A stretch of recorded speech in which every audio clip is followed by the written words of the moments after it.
जैसे कि last episode में हमने देखा कि ज़ाओ फैन मैजिकल स्टिक से ओपोनेंट से लड़ रहा था और आसपास हर जगह आग ही आग हो गई थी। उस समय दूसरी तरफ गोल्डफिश और लूसूकी की लड़ाई हो रही होती है और सभी को पता था कि लूसूकी बहुत ताकतवर है, इसलिए वही जीतेगा। लूसूकी एरोगेंट थी, जिसे आसपास का शोर भी पसंद नहीं आ रहा था। और तभी वहाँ ड्रैगन पीक से की हाउ आता है। की हाउ वही है जिसे गोल्डफिश पसंद करने लगी थी और यही दोनों रात को घूम रहे थे। वो सभी के सामने गोल्डफिश को आई लव यू भी बोल देता है और उनके बीच लड़ाई शुरू होती है।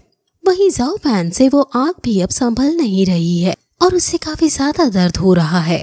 गोल्डफिश अपने फाइटिंग स्टाइल से लूसूकी को मारने की कोशिश करने लगती है, लेकिन लूसूकी उसके हर एक दाव से बच जाती है। इसलिए गोल्डफिश अब उसकी तलवार छीनने की कोशिश करने लगती है और छीन भी लेती है।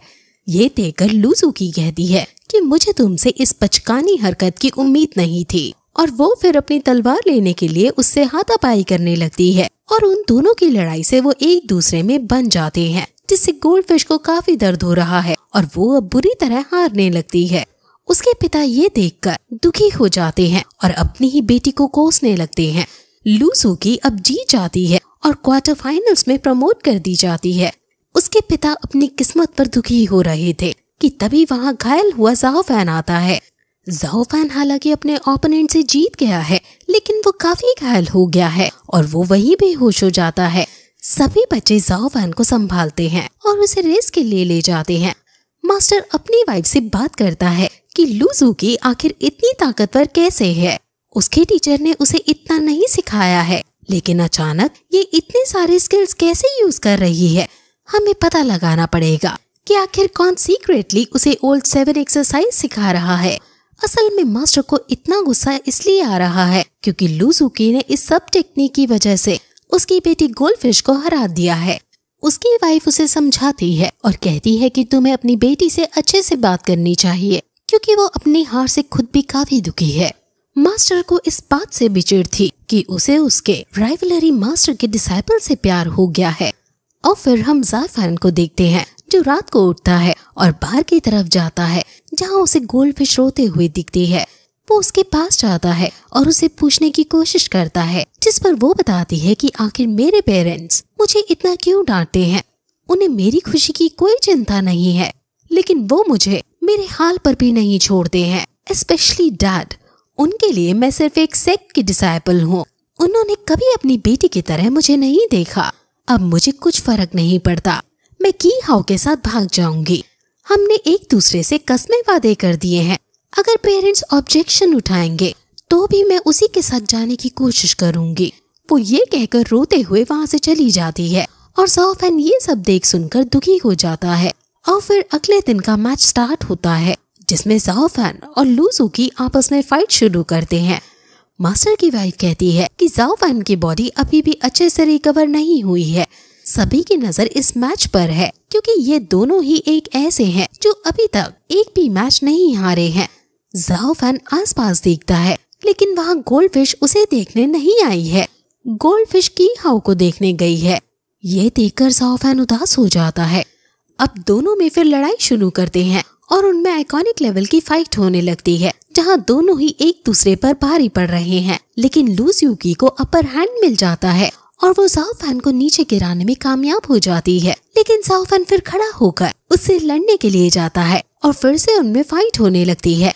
लेकिन हर एक कोशिश के बाद भी ज़ाओ फैन हारता जा रहा है और अब ज़ाओ फैन को काफी मार पड़ती है, जिसके बाद मैच खत्म करने के लिए लूसूकी अपनी फ्लेम्स का यूज करके उसे हराने की कोशिश करती है। लेकिन ज़ाओ फैन का मैजिकल वेपन उसकी फ्लेम को नलिफाई कर देता है और अब ज़ाओ फैन के पूरे शरीर में उसकी फ्लेम्स है और अब उनमें जो फाइट होती है उसमें ज़ाओ फैन जीतने लगता है।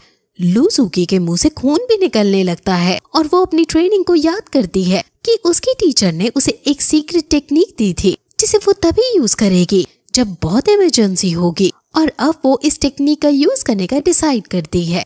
उसकी टीचर ने कहा था कि अगर बिना सोचे समझे डिवाइन स्वॉर्ड का यूज थंडर को कंट्रोल करने के लिए करोगी तो बहुत बड़ा डिजास्टर हो जाएगा। लूसूकी इस टेक्निक का यूज करने लगती है और आसपास बिजली चमकने लगती है और वो थंडर को एक्यूमुलेट करके ज़ाओ फैन पर छोड़ने जा रही है। ज़ाओ फैन को भी अब काफी गुस्सा आ रहा है और वो सोच ही रहा है कि गोल्डफिश किसी और से प्यार करती है और उसके बारे में सोचती रहती है। वो भी गुस्से में अपनी फ्लेम्स का यूज करके ल्यू ज़ुकी को मारने के लिए आगे बढ़ता है और उनकी पार आपस में टकराने वाली ही होती है कि तभी वहाँ ज़ाओ फैन को गोल्डफिश की इतनी ज्यादा याद आती है कि ल्यू ज़ुकी में भी उसे गोल्डफिश दिखने लगती है और वो सोचने लगता है कि क्या तुम अब मुझे भी भूल जाओगी। और ये सोचकर वो अपनी अटैक को वहीं स्टॉप कर देता है और ये देखकर ल्यू ज़ुकी हैरान हो जाती है, लेकिन वो अपने अटैक को छोड़ चुकी थी, इसलिए वो अटैक को स्टॉप नहीं कर पाती और ज़ाओ फैन उसके अटैक से घायल होकर नीचे गिर जाता है। अब ल्यू ज़ुकी को फाइनल्स में प्रमोट कर दिया जाता है और सभी ल्यू ज़ुकी की टीचर को कांग्रेट्स करते हैं। अब ड्रैगन पीक का मास्टर सेक्ट मास्टर के आगे आकर कहता है कि मुझे ज़ाओ फैन में कुछ अजीब लगता है।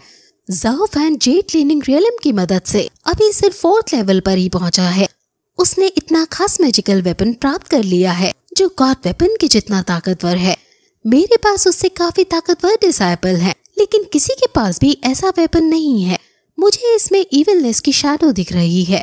अगर आपकी इजाजत हो तो क्या इसके बारे में हमें इन्वेस्टिगेट करना चाहिए। मास्टर अभी के लिए इस बात को टाल देता है और वही उदास हुआ ज़ाओ फैन रात को भी उसी के बारे में सोच रहा है और अब डिप्रेस होकर वो जंगल की तरफ जाने लगता है, जहाँ सॉन्ग उसे देख लेता है और फिर यही एपिसोड खत्म हो जाता है।